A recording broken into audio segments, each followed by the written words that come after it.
Hey, what's up, everybody? I'm Justin Young, and he is Josh Tech, and this is The Shot Clock, Georgia's high school basketball podcast right here on the hoopsing.com network. Josh, how you doing, man? I am doing pretty well. I'm recovering from my illness earlier in the week. I still sound a little weird, but, whatever. So it goes. I feel good. I feel great. I just got back from Florida, sun-kissed. So you should feel great. It is the March to Macon week. It is state championship week in the great state of Georgia, man. There is not any better week than this one right here. No, absolutely. Plus, all the other day basketball you add on to it with conference championships going on around college basketball. It's the best, one of the best times of year. I love it being out here on the West Coast now. You can turn the TV on at like 9 o'clock in the morning. You got basketball all day long. It is absolute. It is incredible. It is incredible. But it also it means that we got some championships to hand out. And we're going to do that this week down the Macon Centralplex, Macon Coliseum. I don't know what we call it these days, but that's where we play. It's where 75 and 16 come together right down there in the great city of Macon, and we're going to crown some champions. And we're going to go through each of the state championship games right here on the Shot Clock. We've been talking about Georgia basketball all season long. It does feel weird, though, to like come to an end of a season every time. It's a little bittersweet for me. Is it for you? Yeah, absolutely. Are you kidding me? We're sending off some seniors that we've seen forever, and just kind of it just feels like the closing of a chapter never feels like, great. It always feels a little weird in some regard. It does. It does. Well, let's kind of go class by classes. Let's look at the championship games. We had some unbelievable games in some of these classifications, including 7A, where we saw a really good one. Wheeler had to get through McEachern, which I thought I think that was as good as it gets, at least as far as the matchups go. But then things got kind of weird, man. Things got kind of weird. Wheeler beat Grayson, and Cherokee beat Norcross to get to the championship game, which pins now region foes against each other. And Cherokee's back in the state championship game since my friend Tony Engel, rest in peace, was the head coach there long time ago, back in the 80s. So this is an interesting game. I don't think this is a matchup that anybody, when we started the season, Josh, that covers Georgia basketball. And I don't know if there's anybody even outside of the Cherokee High School region that even thought this was a game that we'd even be talking about. Here we are on March 7th as we get ready for the game this weekend. Is this – I was thinking about this, and I meant to ask you this in our pre-show notes. What level, when you compare it to the NCAA tournament, who is Cherokee? What seed line is Cherokee in the NCAA tournament making it to the championship game? What's a comp for that? I don't know about the seed line specifically, but I feel like Cherokee is kind of like that mid-major that's just been good all season long. So when they make that run, you're kind of like, oh yeah, it's not super surprising. It's just surprising the fact that there's the teams they had to go through to get to a certain point, right? They're not like the Shaka Smart VCU where they just got hot and started hitting a bunch of threes. Cherokee's been scrappy and been beating all season long. So it's just the fact that they kind of overcame Norcross was not that big of a surprise. Obviously, you don't expect Norcross to lose, but the end result wasn't I'm not sitting here with my jaw on the floor still. I'm just oh wow, fair. Good, totally fair. Yeah.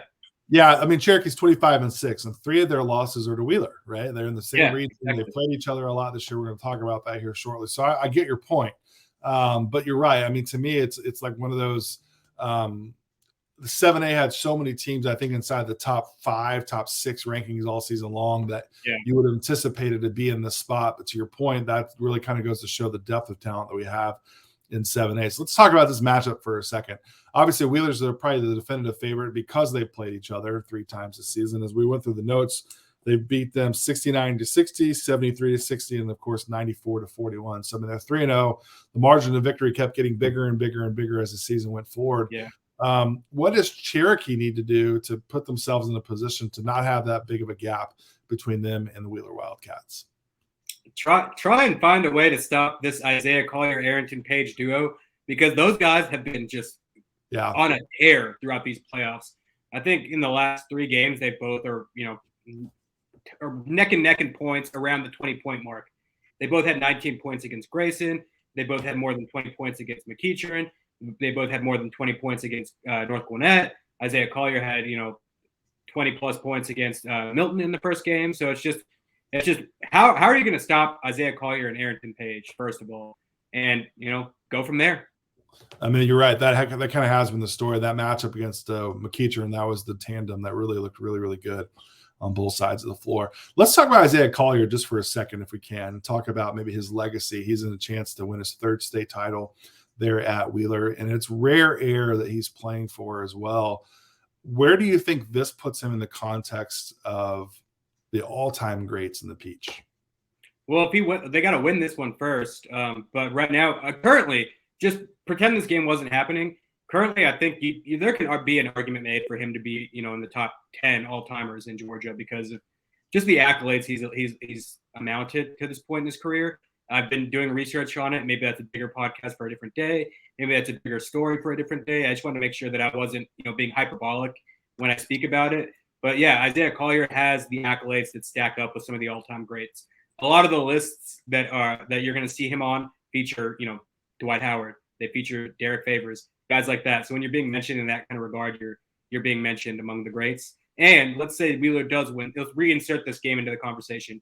Let's say Wheeler does win this and he wins 3 out of 4. That even puts him in more rarefied air because guys like Dwight, guys like Derek, they only won 1 championship each. So Isaiah Collier is already ahead of them with 2. And if he wins 3 out of 4, he gets into, really special conversation that not many have achieved. I think Wheeler has different chapters within its storied history, right? You've got the Sharif Abdurrahim era where he was dominant there. You've got the Jaylen Brown era, and now you've got the Isaiah Collier era.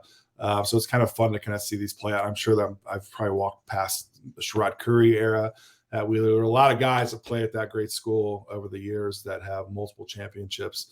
And again, you're right. He's got to win his 3rd to be able to do that. That's not a disrespect to Cherokee, but Cherokee too. Like, listen, I know that team really, really well. With Coach Roger Quam, who's now retired. Was there for a long time. I lived really close to that school. I went to a lot of games over there. It's really cool to see that this is a program. And the fact they're playing Wheeler, a school that they feel like they've played, since the dawn of time, since both of these schools have been opened for such a long time, they've been playing each other for quite some time as well. That 75 to 575 corridor is going to be a lot of fun. It's cool to see that this is the one that's being played now in 7A. Let's move on down to that game is Saturday at 7:30 down in Macon, and I'm sure that's going to be the game that everybody's going to want to see. Any last thoughts on this game before we move on to 6A, Josh? No, I mean, I'm not trying to get in front of this Cherokee train right now.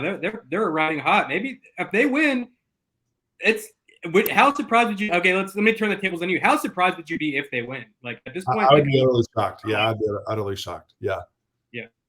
Yeah, I would. I mean, listen, the last time they played, they won by 53 points. So, I mean, there is a big gap. I get it. You don't want to play. I didn't think they would beat Norcross, right? I don't think that many people, again, outside of Cherokee County thought they would beat Norcross. But I think that just goes to show that they can guard. They're unselfish. They're balanced. Lawrence Sanford, that's a kid. That's a 2025 guy to look out for. After that game against Norcross, he picked up an offer from Georgia State. Funny enough, they were playing inside of Georgia State. So, by the way, that looked really cool. I haven't seen that yet. Like since I've left, they built that. It looked really cool on TV. I thought it presented really, really well. I agree. I loved it, man. I thought it was really neat. Really, what really would be cool is if we stepped it up a level and put state championship games in there. Oh, if we really wanted to talk stepping it up, we should do what football does and go play over Mercedes-Benz Stadium, but that's a different story. I mean, what do I know? I'm just a guy that covers basketball. So that's if we really, really want to step it up. They play preseason football for high school there at the Dome, but whatever. Did I just sound a little sour? A little bit. A little bit. Well, good. I should. All right, 6A. So we've got a really interesting one. We've got Lee County 28-3 playing Alexander 27-5. Man, this is going to be really interesting, man. This is Friday, 7:30 down in Macon. And I really am interested in seeing what happens when you've got Lee and you've got Alexander crashing like two atoms, two totally different styles of play. Lee likes to slow it down. They like to guard you really hard. Yeah. Alexander's got some good pace.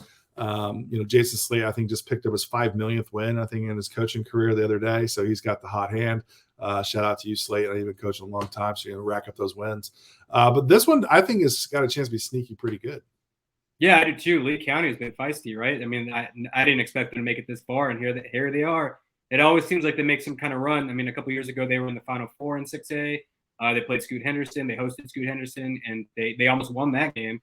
So I guess it's not too much of a surprise to see them here. And I believe, someone correct me if I'm wrong, this is Alexander's first championship game appearance. Is that correct? I thought I saw them post about that on Twitter. Maybe this could be their first championship win. Maybe that's what they were alluding to. But regardless, there's going to be history made. Yeah, I think the styles are really interesting. The two different styles. Alexander, we know, is going to want to push tempo. They'll guard you really hard out to the wing. They'll really make you work for every basket. But they've got some really good players. I think Alexander, when I look at their roster, they've got a junior on that team that you like a lot that I think has a chance to really kind of blow up. We talked about him with Mr. Lou. Mr. Lou? Yeah, Braden Lou. He had 22 points, I think, 22 points against Etowah. He hit the game-tying bucket and then the game-winning free throw against Etowah in a great game. Braden Lou is a guy that's poised to have a big game. Our guy Noah Melson, who played with the Atlanta All-Stars, going to Chattanooga. He's a guy that can get hot from three-point line. You got Marvin McGee. He can also shoot it. He can really defend. You got Jaquan Nelson, who's a great scorer. So, yeah, this Alexander team has a lot of weapons. And Lee likes to really keep the score under 50. I mean, they guard you so hard. They slow the game down. They really try to keep you in second gear the whole game. They don't really like to get get your high-octane offense going too fast. So going to be really interesting to see how this matchup plays up. I'm really fascinated by the styles of play on this one. I think if there's a game, when I look at all the games on the schedule, to me, Josh, I feel like this is the most pick'em game that we've got on the list. Like I couldn't tell you a good spread. I couldn't tell you a favorite. I think, to me at least, this is the pick'em game of all the. How many champions we've got? Like 20? Eight, right? Yeah. I think we're gonna get to it next. But I think the next one is my pickup game. I think I would lean Alexander in this one just because they've been at the top all season long, and they've been battle tested. They've played teams like Grayson. They've played a lot of other top teams from the state. And they have just like the overall talent roster. But that's not to discount Lee County. I mean, if they win this game, it's not going to be surprising to anybody at this point. Yeah, I think if Alexander cracks the 60-point margin or 60-point line, I think that the Alexander is going to bring home the championship. No question about it. Well, let's move on to 5A. Let's talk about that game. It's Thursday, 7:30. 29-1 Eagles Landing playing Kell 27-2. Winners of 14 straight. And really, to me, Josh, I feel like we've been talking about this potential matchup since maybe even June of last year from the coaches' team that we saw. And I feel like this has been the drum that you've been banging on all season long, that this was the championship game. And here we are. Yeah, absolutely. I mean, it's been the tournament was a little anticlimactic because I was like, okay, well, just if anybody gets in the way of Eagles Landing and Kell, then that would be the story. Yeah. But here we are. We've kind of got what we expected for months upon months now. Eagles Landing versus Kell. This is a coin flip to me. I have no idea who's going to win this game. I have no real, prognostication for this one just because they both like to play fast. They both get up and down. They both shoot the ball well. I guess maybe Kell has the presence on the inside and Peyton Marshall. Maybe that's their advantage. But, David Thomas is a difference maker. So I really don't have a feel for this one. If you made me predict this game, I would, just stumble upon my words and not be able to figure one out because I really don't know. This is the coin flip for me, right? So I guess if you, heads or tails, pick which one, and we'll flip the coin, and that's who I'm going to go with. Okay. All right. I should have had a coin ready to go. And if I knew that was how we're going to pick games, I would have had a whole pocket full of coins. I would like to go back and do this. Maybe we tweet this out. We talked about Isaiah Collier's legacy. I do think we've got to take note of David Thomas's legacy, honestly. Oh, absolutely. He's been making, I think, 3 out of his 4 years in high school, right? Yeah. And he's been a guy that's been on all region lists, players of the year lists, all the accolades throughout his entire high school career. So yeah, absolutely. David Thomas is also a legacy player. I mean, really, when we look at it, I mean, shoot, that guy may be pushing 120 wins in his career, honestly. Yeah, probably. Yeah. That's something I have to research, but yeah, that's not too far off. Kudos to you. And again, we've seen David Thomas play. I really think he was like a 6th grader maybe when he started playing with us, Georgia Cup, a long time ago for his dad. So that's pretty cool to see that thing play out. But I'm with you, man. You talk about Big Peyton Marshall. We talked about it. We watched them play online together in the first round, I guess it was, second round matchup. Who was that against? I feel like I've seen 16,000. We watched the touchdown game. That's what it was. Yeah, that's what it was. And that's who beat Eagles Landing. They beat him by 2 points. Yeah. But Peyton Marshall, there's not a guy, you can't stop that guy. If he gets down the post, he's the most immovable force that there is. And so you asked, like you said, if there is an angle for them to really lean on, there's no one that can guard Peyton Marshall. Nobody. If he sets the post, forget about it. He's the most immovable force that we have. He's the Shaquille O'Neal, if you want to use that terminology. Like, you cannot push him off the blocks. It's impossible to do it. And we've seen when it comes down to it. And I saw that when they came out here to the West. They played in Las Vegas. They beat Liberty High School, who won a state championship in Las Vegas or in Nevada. They went to Peyton down the stretch and then they made a play. So I like that. I love how CJ Brown is playing too. I love, oh my gosh, love how well he's playing. So Electric. He's electric. What's that? He's electric. Yeah, I'm with you on a pick him. I think this is, we talked about this on our short little pod that we put out on Hootsie Twitter. This is, I think, the best game that we've got on the slate, no question about it, of all the title games. Again, Thursday, 7:30 p.m. Eastern Standard Time down there in Macon. Let's move on down to 4A to Wednesday night, 7 p.m. We've got Pace Academy, 24-7, playing Fayette County, 26-5. And here we go again, Sharman White. I think it's probably, this might be his 14th state championship appearance. I think I wouldn't doubt it. This dude's always in Macon. Like we said in our short pod, he's pretty much probably got an apartment down there because he's always there. So, well, him and Andre Flynn are good friends and really two of the best, classiest guys that we have in coaching in high school. Coaches. This is a great coaching matchup. I agree. I think it's gonna be a lot of fun. I think it's gonna be fast paced. No pun intended. But Payette. I think I just made it in his school. Fayette County, Pace Academy. Fayette County is a school that likes to shoot a lot of threes. That's kind of their MO. That's what they've done. They've had so many great players. You know who's played for Coach Andre Flynn? All the wings. Well, I know one of them, Caleb Banks, is over there in Bloomington right now, but I'm sure you have the more historical context. Malcolm Brogdon played for him back in the day. That's a guy. Smith, Adam Smith, who went on to play a great college career at UNC Wilmington. Noel Johnson, who at the time was one of the best prep stars in the world, went to Clemson. I'm totally drawing a blank. Who am I forgetting that played at Fayette County? I'd go down there all the time. I would make the long drive through Atlanta traffic. I'd spend a lot of time down at Fayette County. So they're no strangers to that. Ironically enough, I feel like Pace, when Sharman was at Miller Grove, they had to go play at Fayette County a couple of times, if I'm not mistaken, back in their run during the Miller Grove days. But, we talked about this on the short pod, but the youth of Pace Academy, I feel like they've really kind of stepped up and grown up quite a bit. They've had to. They've played all over the world, literally. That's not even a joke. They played in London. They played at Flying to the Hoop. They played, all kinds of, big time teams. They played big time schedule nationally or here locally. And now they're traveling again down to Macon. So they've had to step up. It was kind of trial by fire. Nothing says a mix of culture quite like Macon, Dayton, and London. Yeah, hey, there you go. Like, go play everywhere. Yeah, I love it. I know. Do you have a favorite in this game at all? Like, what's your take on this game?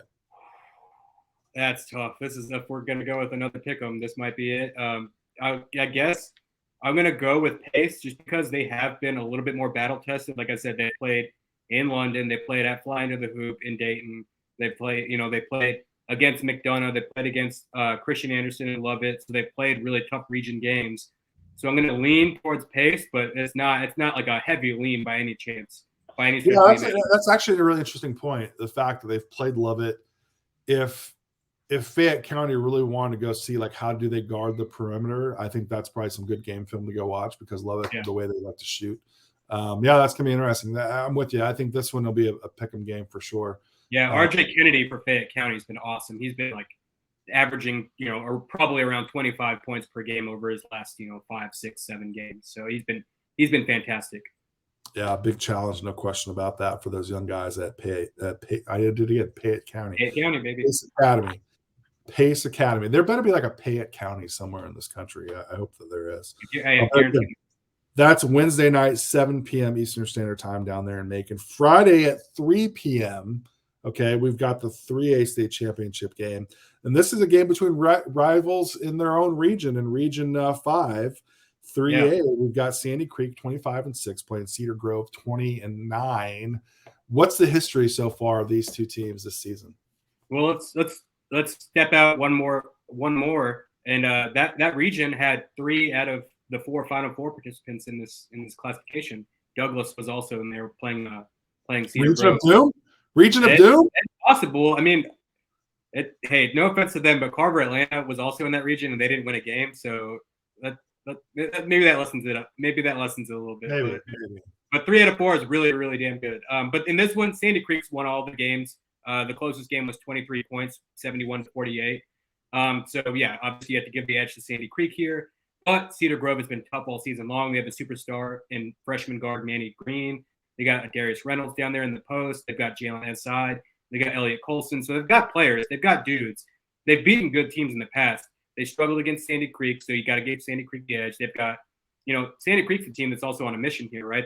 They've been so close to that championship, but they haven't gotten that championship. But guys like Micah Smith, Amari Brown, Vic Newsom, they all seem really motivated to get that ring. They got the monkey off their back by beating Cross Creek. So yeah, I think you got to go Sandy Creek here. Yeah, Sandy Creek's road to the championship game has had some absolute just powerhouses. They had to go play in Savannah, and they beat Solcy Johnson, a really tough team. It feels like this is like their redemption tour, right? They've gone through everybody. Totally. Here they are. Like it's within arm's reach. If they win this one, it feels like it's like, all right, let's put the crown on Sandy Creek's head because they've earned it. They've been one of the best teams in 3A for the last however many million years. And they're finally, within arm's reach of that championship. It's kind of like the band that changes lead guitarist or lead singer, and then like the next album they come out with is an absolute banger, and you're like, oh, yeah, they still got it. They still got it. Doesn't matter who's singing. I know Jabari Smith. One thing I love about Jabari Smith is that he still loves his Auburn Tigers, and you'll see him tweet out about stuff, and he still loves Sandy Creek Patriots. And it's cool to see him still interact. I think he even tweeted something out last week when they're still playing the playoffs. So good on you, Mr. Jabari Smith. You're a good dude.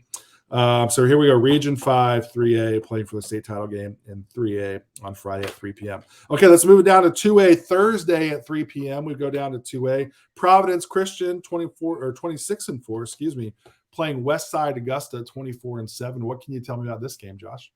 Well, it's funny. Westside Augusta won the championship last year, so they're back here, getting ready to go. They have a chance to go back to back. Providence Christian. I thought that they were going to be here last year because they had Chance Thacker and Tony Carpio leading the way as seniors. But a year later, here they are with a guy like Sam Thacker, a younger brother of Chance, who has set the all-time 3-point record as a junior. Really? Here at Providence Christian. So this team likes to shoot the ball. They've been really great all season long. They've played tough teams. They've beaten tough teams. They've been really tested, and they just keep winning. But Westside Augusta is going to be a tough one to overcome. You want to talk about legacy players? You want to talk about like guys who have been doing this for a long time? Amari Tillman and Kalon Hudson have been all region guys, all Augusta guys, all whatever kind of guys throughout their entire high school career, since freshman to now. So I think I'm going to go with Westside Augusta. They've won the championship before. They've got two guys who have just been doing it for their entire high school careers, and I think they're going to go out on top in this one. Yeah, that Augusta region, man, it really is. The CRSA is something that it's been really kind of like we've seen consistency out there. And again, Westside Augusta, we know Grovetown was obviously a team, but like back in the day we had Laney. I mean, there's been so many great teams out of Augusta that every time that we get down to Macon, and by the way, Augusta goes hard. They go so hard down in Macon for the state. Yeah, that building's gonna be loud. That's not a joke. They show up for sure. Yeah, they definitely show up. They'll be showing up again Thursday, 3 p.m. Getting the action started for the boys' games on Thursday down there at Macon. Let's move on to class again. I have such a hard time like calling this class. Hey, me too. Division 1. Like it just doesn't seem right. Then when you go to this is where it really gets funky. Region 6A, Class A, Division 1, which was what we have here. You doomed the Region of Doom, rightfully so. We've got Kings Ridge at 22-10 playing Mount Pisgah 23-8. And man, the Region of Doom comes strong once again. They had 3 out of 4 Final Four teams as well. Mount Vernon was also in there. Did these two teams played each other this year? What was the history between them? Mount Pisgah, this was on December 2nd, I believe. So way back. Mount Pisgah won 74-65, I believe. It was a 9-point game.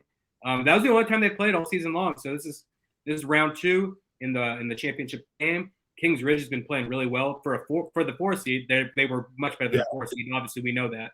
But for the 4 seed, they've gone all over the state. They've gone out to Social Circle out there, kind of west side of or east side of the city. They've gone to Savannah. They've gone up to North Georgia to play Raven County. They've gone everywhere. They played Mount Vernon for the Final Four game. They beat Mount Vernon. So yeah, they've played everybody. They've gone everywhere. Kings Ridge, good on you guys. Mount Pisgah, they've kind of ran through their schedule a little bit. They're also super tough team. They got a superstar guard, Micah Tucker. I have no idea who's going to win this game. This is going to be a great battle. You got superstars over there in Mount Pisgah. You've got a really, really great coach in Bob Martin and Isaac Martin, the coach-son tandem over there at Kings Ridge. this is gonna be a great game. I'm really looking forward to it. Yeah, it's cool to see. I love when we got region teams playing against each other in the state title game. Absolutely. This is another region where it's kind of like before the season, you're like, all right, somebody from that region's winning this whole thing. Yeah, that's kind of how it always is in the private school division of Class A, right? Like every year, like back in the day, it was whoever St. Francis was going to play. We knew St. Francis and Green Forest were going to lock horns, and I know they weren't in the same region per se, but you kind of knew like that was always going to be the matchup. And again, we've talked about this before too. There was a shift where St. Francis was like, they had the monopoly on all the private schools in the Atlanta area. And now it's become this region of doom, which is really kind of cool to see, like it kind of rotate through. But yeah, I didn't realize that all those schools were so close. I went over to Kings Ridge for their region tournament game, and I was like, well, there's St. Francis, there's this school, like they're all like right there, like in the same. It's unbelievable. Yeah, it's unbelievable. So much good basketball. Denmark's over there as well. Not Denmark.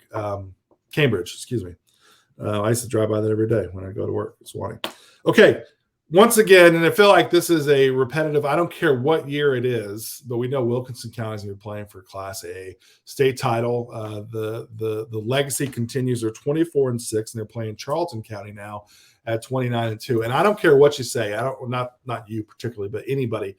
Class A public, I'm just going to call it that because that's what I want to call it. Okay. Yeah. Class A public is always the most wild game every single year in the state title games. This game always starts us off. It's Wednesday at 3 p.m. Eastern Standard Time this week, tomorrow. And it is the game that is breakneck. It is down to free throws and wild threes. It is transition. And there are always some sort of player that comes out of nowhere. You're like, who the hell is this guy? And why is he so freaking amazing? And I feel like Charlton County, at least from my impression, I think if for people that aren't super familiar, that Jarvis Wright might be a guy that people are like, who's that guy? Who is that? Oh, yeah, for sure. Yeah, we're not going to say that because we've seen him a lot. We saw him. We've seen him quite a bit. He was at our elite preview. He was one of the top performers there. If this game comes down to like a last second shot, 3-pointer or whatever, that's the guy that's going to be taking it. He is such a good 3-point shooter. He mostly hangs out beyond the 3-point line. He gets a lot of shots up from back there, but he also makes a ton of them. He might be one of the best shooters in the state. I'm sure if you ask them down there, they'll say he is the best shooter in the state. I'm not going to argue because I've seen him do it before at Best of the South. I've seen him do it at our elite preview camp. I've seen him do it all over the place. So if there's like a superstar that's going to emerge from this game, if there's a guy that's going to hit a game-winning shot, that's the guy who I'm circling.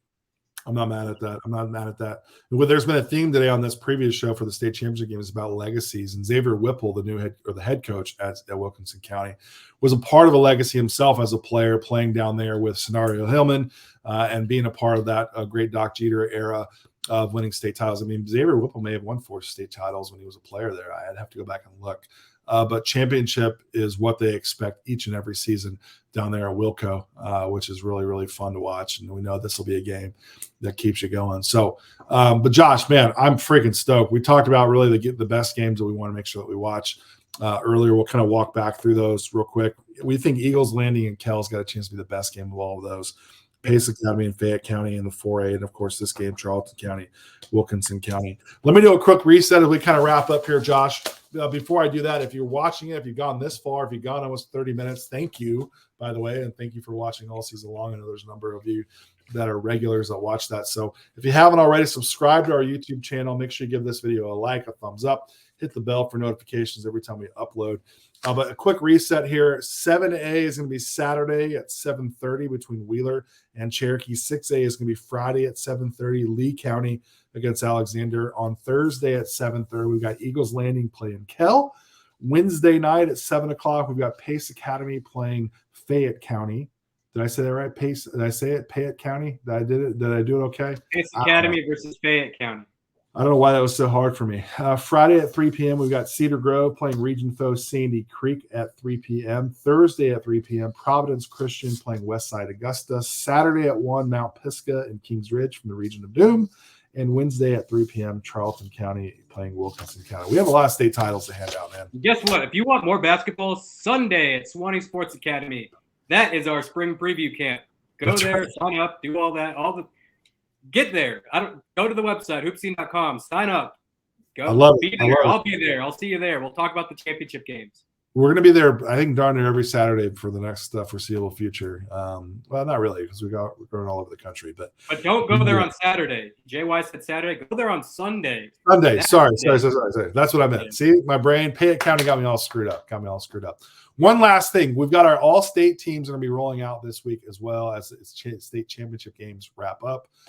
Make sure you keep your eyes peeled right there on hoopsing.com/Georgia for Josh's all-state teams coming up right here on Hoopsing. Josh, I really am. I'm bittersweet, man. That means the end of the season is here, which means we'll shelf our Georgia high school basketball talk for a season, which is really, I don't know if I like that, if I'm being honest. We're not shelving it for a season because they got the GBCA coaches camps in June. So we're only shelving it for a couple months. Fair. Totally fair. But this is fun, man. And I always appreciate all your insight. I appreciate the research that you do. I appreciate the miles that you put on your car, and I appreciate the back that you're busting as you're sitting in those bleachers all over the great Peach State. So, Josh, thanks for really taking over the reins. And I miss it. I do. I miss it terribly. And for those of y'all that are watching, I wish I was there with y'all to be celebrating down in Macon as well. But for Josh Tech, I'm Justin Young. We appreciate you watching. Enjoy your time this week in Macon, and congrats and good luck to all the teams playing for a state championship this week.